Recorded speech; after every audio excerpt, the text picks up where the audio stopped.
They say never invite the devil inside. But what if she wears your son's wedding ring? For months, I swallowed my pride, yielding inch by inch to keep the peace, until she stole my bedroom and spat a vicious taunt in my face. She thought I was just a fading ghost in my own home. She forgot one thing. I hold every key, and a cornered wolf does not bark. It tears out your throat. Hello, and welcome back to James Revenge Stories. I want to sincerely thank you for being here, but I must share that YouTube has recently disabled our monetization, leaving us without the budget to keep the channel alive. If you find today's story engaging, please consider supporting us with just $1 so our hard-working team can cover their living expenses and continue bringing these stories to life. You can easily donate by scanning the PayPal QR code on the screen or by clicking the PayPal link in the description and comments of this video. My name is Caroline Robertson. I am 48 years old, and for a very long time my world was defined by the things I had lost and the things I had to protect. My husband died when I was barely 30, leaving me to raise our son all by myself. Grief changes a person. It strips away the soft edges. I learned to dress for utility rather than vanity. My wardrobe consists mainly of thick flannel shirts, faded denim, and the scuffed leather work boots that once belonged to the man I buried. They are heavy, those boots, but they keep my feet firmly planted on the ground. During the day, I work as a senior manager at NovaCore Archival Systems. My job revolves around preserving digital history, securing massive vaults of data, and ensuring that nothing is ever truly lost. I am surrounded by cold servers and immutable facts. It is a sterile environment, which suits me perfectly. But beneath this hardened exterior, beneath the calluses on my hands and the quiet stoicism I wear like armor, there is a hollow ache. It is the lingering guilt of a widowed mother who had to work 60-hour weeks, missing school plays and bedtime stories just to keep a roof over our heads. I always wanted to make up for that lost time, to give my boy the affection and stability I could not afford to give him when he was a child. That boy is Julian.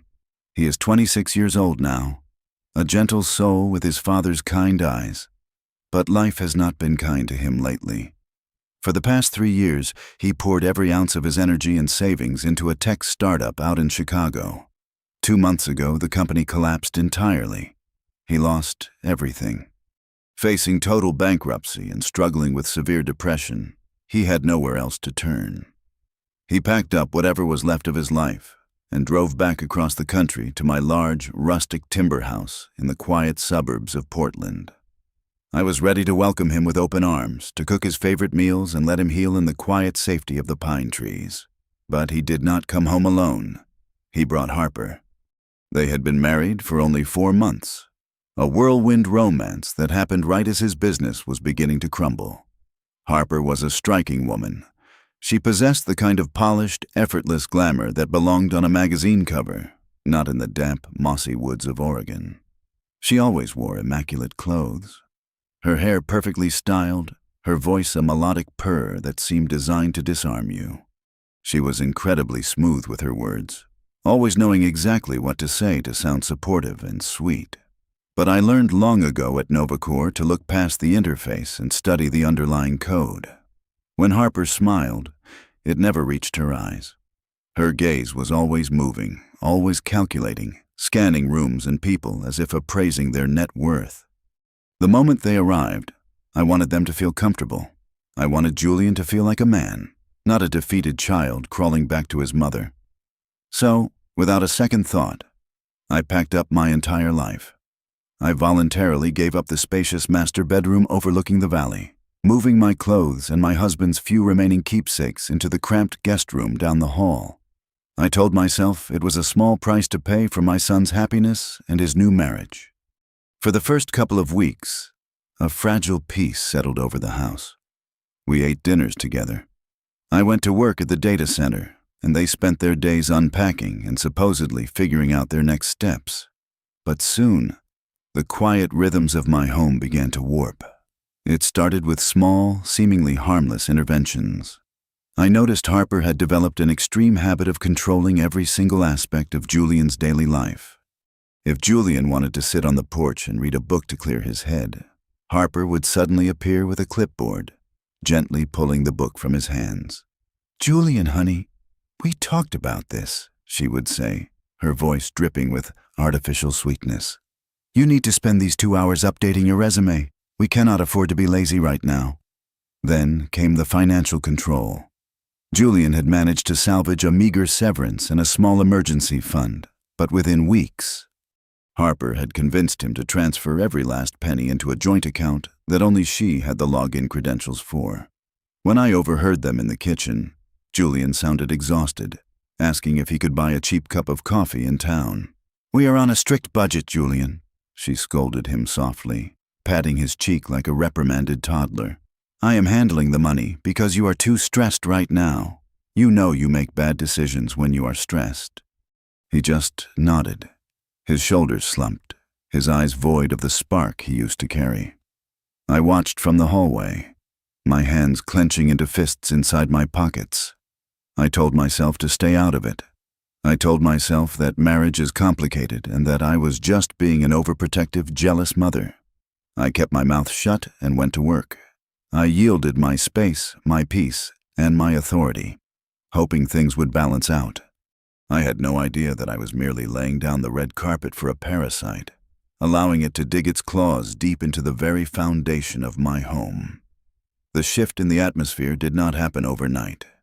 It was a slow, creeping rot, the kind that eats a house from the inside out before you even notice the floorboards sagging. It began on a Tuesday evening when I returned home from my shift at the data center. I stood on the front porch, tired to my bones, and punched my 6-digit code into the electronic lock. The keypad blinked red. Access denied. I tried again. Red again. Before I could reach for my physical backup key, the door swung open. Harper stood there, holding a glass of white wine, looking perfectly serene. "Oh, Caroline, you are home," she smiled, stepping aside. "I changed the security codes this afternoon. The old one felt too vulnerable. The new code is my birthday and Julian's anniversary combined. I texted it to you." I checked my phone. There was no text. I let it slide, biting my tongue, and walked inside. But the real violation was waiting for me in the living room. The mantelpiece, which had held my late husband's vintage wooden pipe, his favorite fly fishing lures, and a framed photograph of us from 1998, was completely bare. In their place sat 3 identical, sterile crystal stones. "Where are Arthur's things?" I asked, my voice dangerously low. Harper took a slow sip of her wine. "I boxed them up and put them in the basement. They were creating heavy, stagnant energy, Caroline. I am doing a feng shui cleanse for the house. Julian needs positive, forward-moving energy to recover from his trauma. Hanging on to dead things is just dragging him down. Do you not agree?" She weaponized my son's depression so smoothly I could hardly catch my breath to argue. Her territorial expansion did not stop at the furniture. 2 weeks later, I picked up the mail from the silver box at the end of the driveway. I sifted through the envelopes and stopped cold. The water bill and the electricity bill were both addressed to Harper Robertson. Not Julian. Not me. The house I had owned for 22 years, paid off entirely with my own blood and sweat, now bore her name on the local municipal ledger. I confronted her in the kitchen while Julian was upstairs taking a nap. I slapped the envelopes onto the granite counter. "Explain this." Harper did not even flinch. She kept chopping vegetables with a rhythmic, practiced grace. "It is simple administration, Caroline. I called the utility companies and had the accounts transferred. Julian is overwhelmed, and you work such long hours at that depressing server farm. Having the bills in my name helps me manage our finances and build up a local credit profile so Julian does not have to worry about the logistics of running a household. This is my household," I stated firmly. "For now," she replied softly, her back still turned to me. "But we are a family now. We have to share the load. Do not make a big deal out of nothing, Caroline. You will just upset Julian." The breaking point shattered the silence over a roasted chicken dinner 3 days later. Julian sat at the head of the table, looking pale and exhausted, staring blankly at his plate. Harper reached over, wiping a speck of sauce from his chin with a napkin, a gesture that looked more like ownership than affection. "Caroline," Harper began, using that sweet, melodic tone that made my stomach turn. "Julian and I were talking today. He really needs a dedicated workspace to start brainstorming his next business venture. The guest room you are in right now has the best natural light. We think it would be best if we converted it into his office studio." I put my fork down. "And where exactly am I supposed to sleep? The basement?" "Oh, heavens no," Harper laughed, a brittle tinkling sound. "We were thinking of the converted garage loft in the backyard. It is private, it is quiet, and it suits your rustic lifestyle so much better." The garage loft was an uninsulated storage space over the tool shed. It had a cot, a single naked bulb, and zero central heating. The November nights in Portland frequently dropped below 40 degrees. "Absolutely not," I said, my voice cutting through the dining room like a steel blade. "I gave up my master bedroom for you. I am not moving into a freezing shed in my own backyard." Harper stopped smiling. The mask finally slipped, revealing the cold, calculating machinery underneath. She looked me up and down, her eyes lingering on my worn flannel shirt, my calloused hands, and the scuffed boots resting beneath the table. "Look at yourself," she sneered, her voice dropping its sweet pitch, becoming sharp and venomous. "You stomp around here in dead man's clothes, acting like you are the undisputed queen of a kingdom made of dust. You are stiff, you are stubborn, and you are suffocating your own son with your miserable energy. You do not belong in this house anymore." She leaned across the table, her eyes locking onto mine, and delivered the words that would seal her fate. "You're just a guest here now, old man. Accept it or pack your bags and leave." I turned to Julian. I waited for him to stand up. I waited for my son, the boy I had sacrificed my youth for, to slam his fist on the table and defend his mother. Instead, he shrank back into his chair. He rubbed his temples, looking like a cornered, frightened animal. "Mom, please," Julian begged, his voice cracking. "Just do it. Just for a few months until I get back on my feet. I cannot handle this yelling. My chest hurts. I cannot take the stress, Mom. Please just let her have the room." He chose her, or rather, he chose the path of least resistance because she had already hollowed him out. I did not scream. I did not throw my plate. I simply stood up, pushed my chair in, and walked away. It rained that night, a cold, relentless Pacific Northwest downpour. I carried 2 duffel bags out the back door, stepping through the mud, and climbed the wooden stairs to the garage loft. The air inside smelled of motor oil and damp wood. The draft rattled the single-pane window. I sat on the edge of the stiff, narrow cot. A normal mother might have broken down. A normal woman might have buried her face in her hands and wept over the betrayal of her son and the cruelty of her daughter-in-law. But I had spent 30 years surviving a world that did not care about my tears. I did not cry. I sat in the pitch black of that freezing loft, listening to the rain hammer against the tin roof. I looked through the dirty window across the yard, staring at the warm, glowing lights of my own house. I watched Harper's silhouette move gracefully past the kitchen window, triumphant and secure in her victory. She thought she had banished a weak, old fool to the cold. She thought she had won the war by claiming the territory. But I was not a defeated victim. I was a senior archivist. I specialized in finding hidden things, securing perimeters, and dismantling threats piece by piece. Sitting there in the freezing dark, my maternal instinct to protect evaporated, replaced by a cold, surgical clarity. Harper wanted to play a game of control. She had no idea that she had just handed the board over to the master. The garage loft was supposed to be my exile, but it quickly became my watchtower. Living in the shadows has a unique advantage. People forget you are there, and when they think they are unobserved, they reveal their true faces. I spent my morning sitting by the dusty window, wrapped in a thick wool blanket, a pair of hunting binoculars resting on the sill. Julian had recently managed to secure a low-level data entry job in the city, forcing him to leave the house by 7 in the morning and not return until 6 in the evening. As soon as his beat-up sedan disappeared down the driveway, the isolation of our woodland home was broken. Around 10 o'clock, the visitors began to arrive. They were always men, always dressed in sharp, tailored suits that looked ridiculously out of place against the backdrop of Oregon pine trees. They carried sleek leather briefcases and walked with the brisk, arrogant stride of people who dealt in large sums of money. Harper would greet them at the door, her smile radiant, and usher them inside.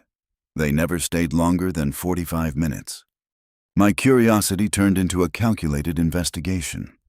Late one Tuesday night, while the main house was dark and silent, I slipped down the wooden stairs of the loft and made my way to the large green waste bins by the edge of the road.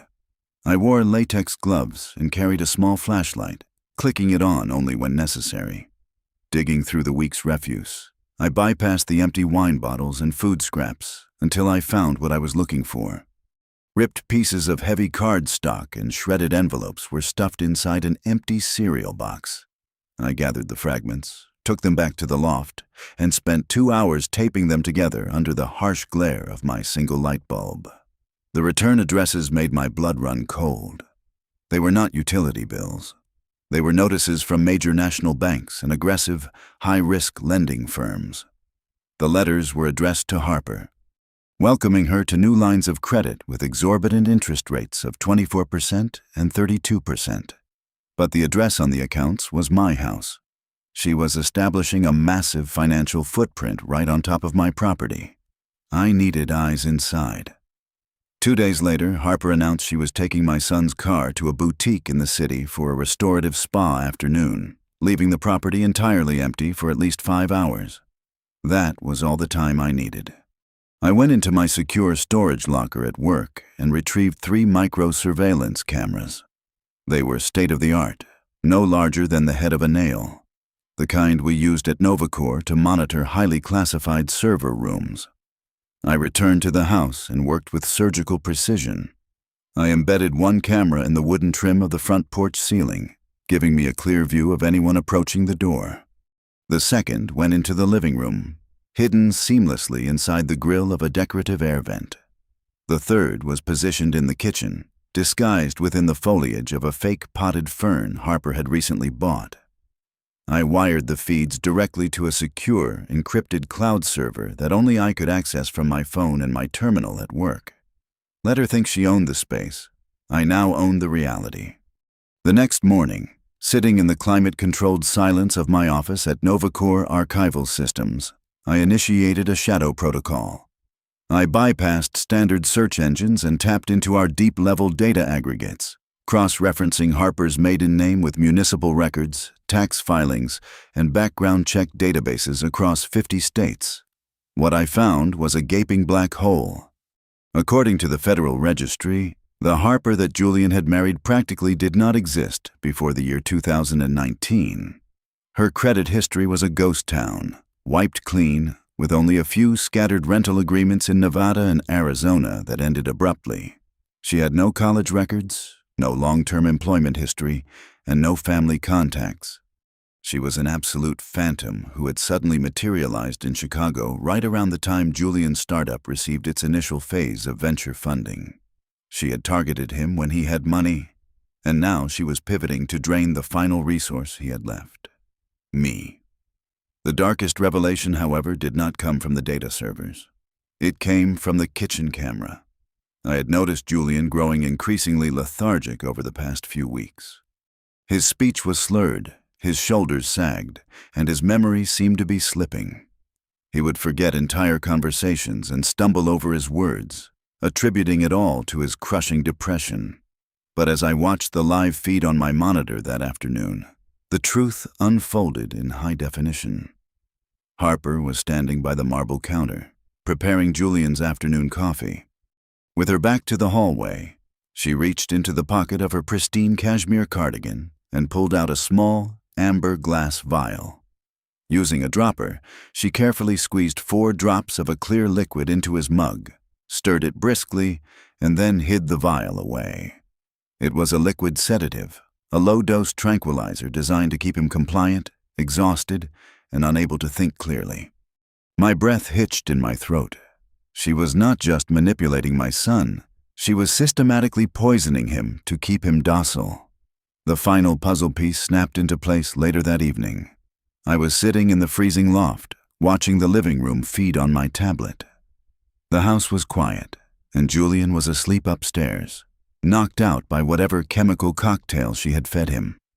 Harper was pacing back and forth across the hardwood floor, a glass of wine in one hand, her cell phone pressed to her ear. I turned the volume up to maximum. Her voice was sharp, stripped of its usual honeyed tone. "Yes, the appraisal is done," Harper said into the phone, her tone brisk and businesslike. "The property is completely clear. No liens, no second mortgages. It is a gold mine. I have the paperwork ready for a $2 million loan." She paused, listening to the person on the other end, then let out a cruel, dismissive laugh. "Do not worry about the old woman. She is out in the shed, completely clueless. As for the boy, he is practically a zombie at this point. The idiot is about to sign the power of attorney tomorrow morning. Once he does, I can legally pledge the house as collateral. We take the cash, and we are gone by the end of the month." I lowered the tablet. The screen cast a pale, cold light across my face in the dark loft. The puzzle was complete. This was not a bad marriage. This was a hostile takeover, a calculated heist. Harper was preparing to steal $2 million against the equity of my home and leave my son heavily drugged and buried under insurmountable debt. She thought she had outsmarted a naive old widow. She thought she was miles ahead. She was wrong.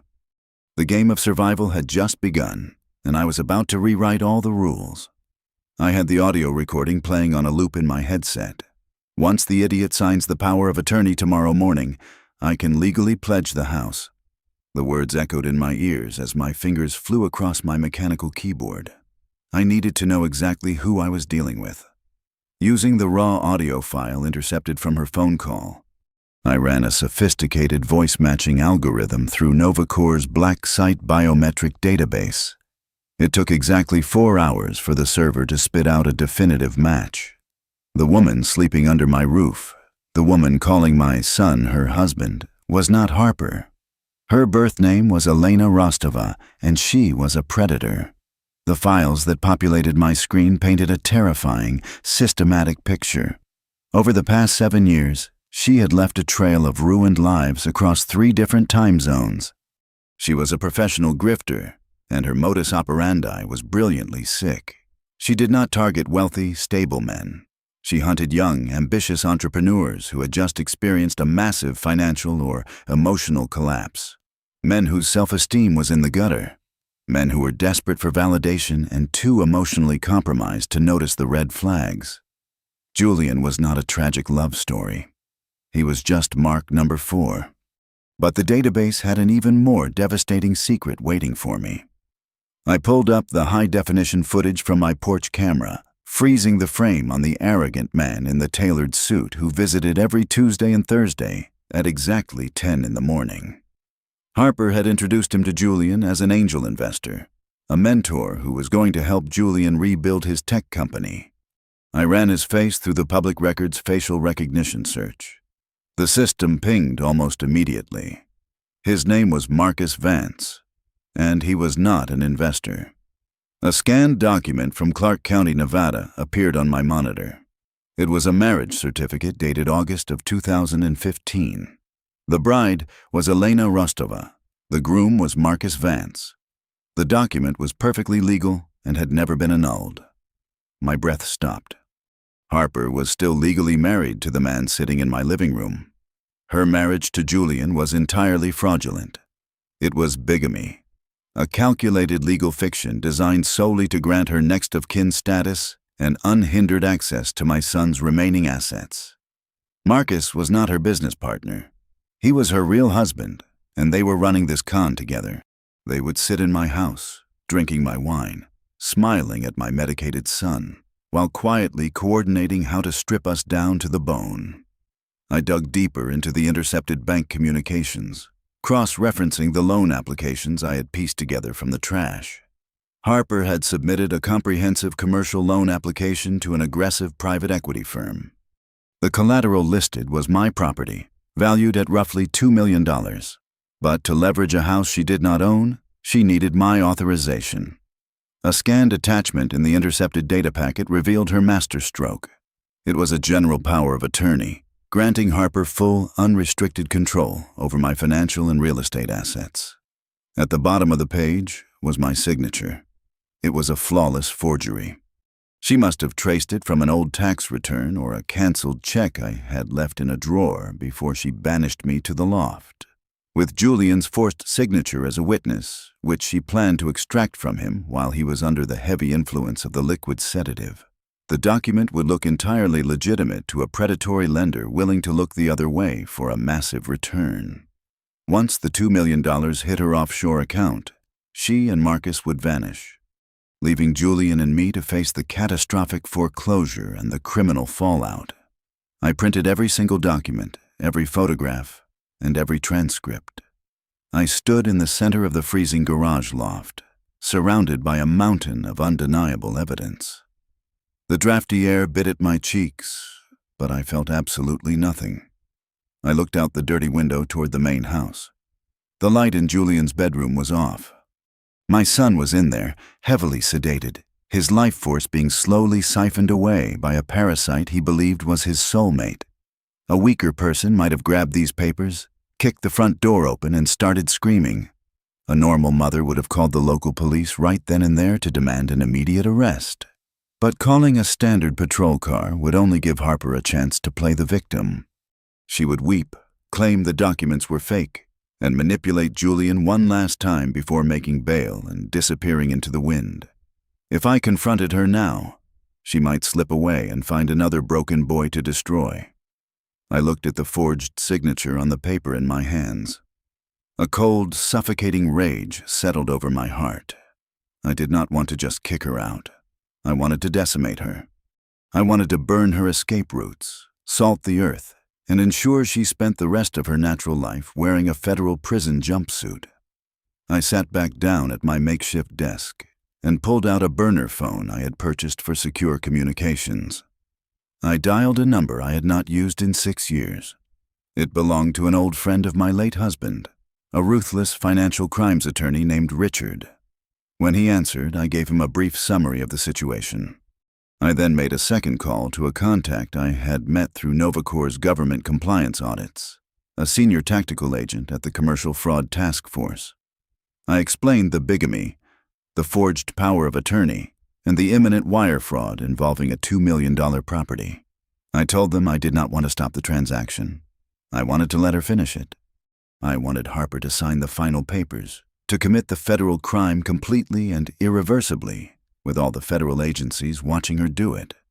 We spent the next 3 hours mapping out the snare. I was no longer a helpless widow freezing in a shed. I was the architect of her absolute destruction. The hardest part of laying a trap is having the patience to sit perfectly still while the predator circles the bait. I spent the next week leaning heavily into the role she had assigned me. I became the defeated, pathetic old woman she thought I was. I kept my head down, shuffling between the main house and the freezing garage loft like a ghost haunting my own life. I even went out of my way to prepare hot meals, carrying covered plates of roasted lamb and mashed potatoes into the kitchen for her and Julian. Whenever she threw a condescending remark my way, reminding me to wipe my boots or keep my voice down while Julian was resting, I simply nodded and apologized. I swallowed every ounce of pride I had left. Let her feel powerful. Let her believe she had broken me. Arrogance breeds carelessness, and I needed her to be as careless as possible. My attorney, Richard, had worked with terrifying speed. Together, we drafted a highly convincing, legally sound, but entirely fabricated property deed. It looked identical to the original, complete with the correct county seals, holographic watermarks, and notary stamps. However, hidden deep within the dense legalese of the parcel description was a toxic clause. It was a legal poison pill designed to void the document the moment it was submitted for financial review. while simultaneously flagging the submitter for federal commercial fraud. I took this beautiful piece of legal forgery and placed it in the unlocked bottom drawer of the antique mahogany desk in the hallway. It was the one place I knew Harper snooped when she thought no one was looking. Sure enough, 2 days later, I checked the hidden camera feed and watched her slip the document into her designer handbag with a triumphant, wicked smirk. She thought she had found the master key to my kingdom. She had actually just picked up a live grenade.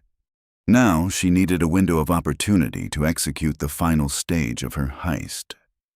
I gave it to her on a silver platter. On a dreary Monday morning, while she was sipping her expensive herbal tea at the kitchen island, I walked in holding a small overnight duffel bag. I have been assigned to an emergency server migration at our secondary data center up in Seattle, I told her, keeping my voice utterly monotone and my eyes trained on the floor. I will be gone for 3 days. Please make sure Julian takes his vitamins and gets enough rest. I could practically see the fireworks going off behind her eyes. A 3-day window with the owner completely off the premises. It was the perfect, uninterrupted scenario for her to bring in her fake notary and finalize the $2 million loan without any interference. Do not worry about a single thing, Caroline, she said, her voice dripping with that fake, sugary concern that made my skin crawl. Julian and I will hold down the fort. Have a safe trip. I drove away, parked my car 3 blocks down the road in a discreet commuter lot, and took a secure company shuttle directly to the NovaCore Archival Systems headquarters. I did not go to Seattle. I went straight into Sub-Level 4, a restricted biometric access surveillance room that I personally managed. The room was pitch black, insulated against all outside sound, illuminated only by the cold, blue glow of the massive high-definition monitors lining the wall. I pulled up the encrypted video feeds from my house and sat back in the leather chair, waiting. What Elena, playing the role of Harper, completely failed to realize in her sloppy background checks was the true nature of my property. My late husband and I had not just bought a house 20 years ago to protect our assets from any future liabilities. We had the entire estate legally reclassified and transferred into a highly protected federal heritage trust. The land was inextricably tied to a strict interstate conservation easement. You could not just mortgage it with a simple power of attorney. Any unauthorized attempt to encumber or transfer the title through a third-party commercial lender would immediately trigger an automatic, irreversible asset freeze. Worse, because her scheme involved crossing state lines with wire transfers through her private equity contacts, the transaction would instantly alert the Federal Bureau of Investigation's White-Collar Crime Division. She was not just trying to rob a naive widow. She was attempting to defraud a federally protected entity, elevating her crime to a mandatory federal minimum sentence. I sat in the cold, humming silence of the server room, my eyes fixed intensely on the center monitor. It was exactly 1 o'clock in the afternoon. The front door of my house opened. Marcus, her real husband, stepped inside, but he was not alone. He brought a third man, wearing a cheap suit and carrying a thick leather binder alongside a shiny brass notary stamp. This was their fake official, the final actor required for their play. Harper greeted them with enthusiastic hugs and poured them large glasses of my late husband's expensive scotch. They moved into the dining room, spreading out the thick stack of mortgage applications, the forged power of attorney, and the poisoned deed I had left for them. Through the microscopic microphone hidden in the air vent, I could hear their hushed, excited voices. They were practically salivating over the $2 million they thought was just hours away from hitting their untraceable offshore accounts. Harper picked up a sleek black pen. I watched her hand hover over the signature line. She was grinning. It was a smile of pure, unadulterated greed, devoid of any human empathy. This was the moment, the absolute point of no return. She pressed the pen to the paper and signed her fraudulent name, sealing the federal crime in permanent ink. The fake notary stamped the page, the heavy thud echoing through my headset like a judge's gavel. I did not smile. I did not celebrate. I calmly picked up my encrypted burner phone and typed out a single, precise text message to my son. I knew Julian was at his cubicle in the city, likely struggling to stay awake through the lingering fog of the sedatives she had slipped into his coffee that morning. My message read, Julian, leave work immediately. Tell your boss it is a family emergency. Do not call Harper. Tell no one. Come to the administrative entrance of Novacor at exactly 2 o'clock. I have something you need to see. Your entire life depends on it. I hit send, set the phone down on the cold metal desk, and steepled my fingers together. The bait was swallowed. The trap had snapped shut. Now, it was time to pull my son out of the illusion and show him the monster he had invited into our home. Julian arrived at the administrative lobby of Novacor Archival Systems looking like a ghost. His skin was pale, his eyes bloodshot, and his hands trembled slightly as my security team escorted him down to sub-level 4. When he walked into the surveillance room, he looked around at the glowing monitors with utter confusion. I did not say a word. I simply pulled up a chair next to mine and pointed at the center screen. On the high-definition feed broadcasting live from our dining room, the fake notary was packing up his stamp. The fraudulent loan documents were signed and sealed, and there, standing by the antique mahogany table, was the woman Julian had promised to love for the rest of his life. She was laughing. She poured 2 large glasses of scotch, handed one to Marcus, and then wrapped her arms around his neck. Julian let out a choked, ragged breath as he watched his wife press her lips passionately against the supposed investor. It was not a friendly embrace. It was the deep, undeniable kiss of a husband and wife, celebrating a massive victory. I cannot believe how easy that was, Elena, the woman he knew as Harper, giggled, taking a sip of the liquor. The old bat actually left the deed right in the desk. And your little tech genius? He was practically drooling on his shoes this morning after I doubled his dose. The idiot signed the witness line without even reading the header. Marcus smirked, running a hand through her perfectly styled hair. $2 million, babe. We wire it to the Caymans tomorrow, and we are on a beach in Mexico by Friday. Let them figure out the foreclosure. I turned to look at my son. The chemical fog in his eyes had burned away, replaced by the sharp, agonizing clarity of absolute betrayal. Tears spilled down his cheeks, but his jaw was clenched so tight I thought his teeth might shatter. He had lost his business, his pride, and now, the very illusion of love he had desperately clung to. Come on, I told him gently, placing a hand on his shoulder. It is time to go home. We drove back to the house in silence, pulling into the driveway just as 3 unmarked black sport utility vehicles screeched to a halt on the front lawn. The federal anti-fraud task force I had coordinated with did not bother knocking. The heavy oak front door splintered inward with a deafening crash as heavily armed tactical agents flooded the hallway. From my tablet, I had watched the exact moment their arrogant celebration turned into pure panic. Julian and I stepped through the broken doorway just as the lead agent slammed Marcus against the living room wall, clicking cold steel handcuffs around his wrists. The fake notary was already face down on the rug. Eliana was backed against the kitchen counter, her face drained of all color, her immaculate cashmere sweater disheveled. When she saw Julian walk into the room, her survival instincts kicked in one last time. She forced tears into her eyes, her lip quivering flawlessly. Julian! Oh my God, Julian, help me! I do not know what is happening. They just broke in. Tell them they have the wrong house.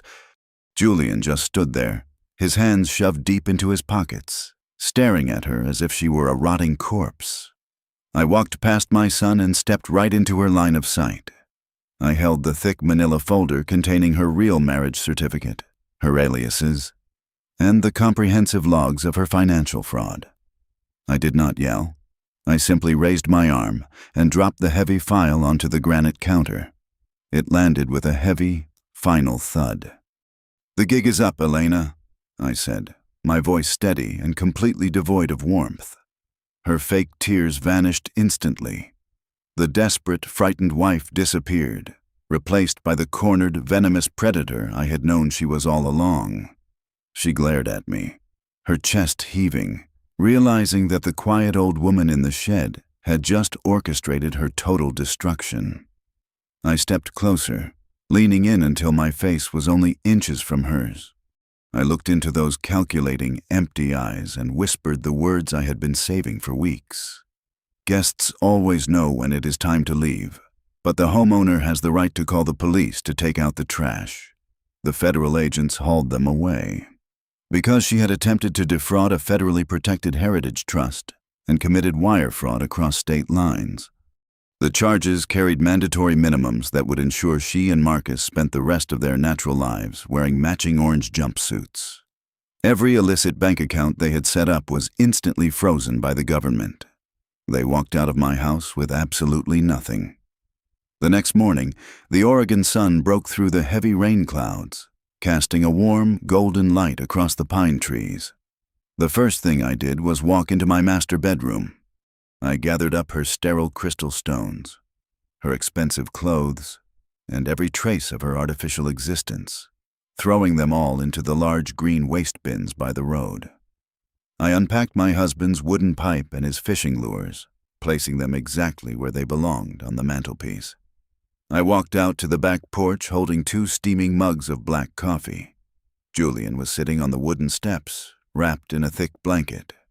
He was devastated, hollowed out by the emotional wreckage, but the sedative was finally out of his system. He was awake. He took the mug from my hands, his fingers brushing against mine. We did not speak. We did not need to. We just sat there in the quiet morning air, listening to the wind in the trees, ready to begin the slow, painful process of rebuilding our foundation. Thank you so much for listening to today's story. I would love to know where you are tuning in from, so please let me know in the comments. If you found this story engaging and want to help keep the channel alive, please consider supporting us with just $1. You can donate by scanning the PayPal QR code on your screen, or by using the PayPal link provided in the description and pinned comment below. Your support allows our team to pay their staff so they can feed their families and continue creating better stories for you to enjoy.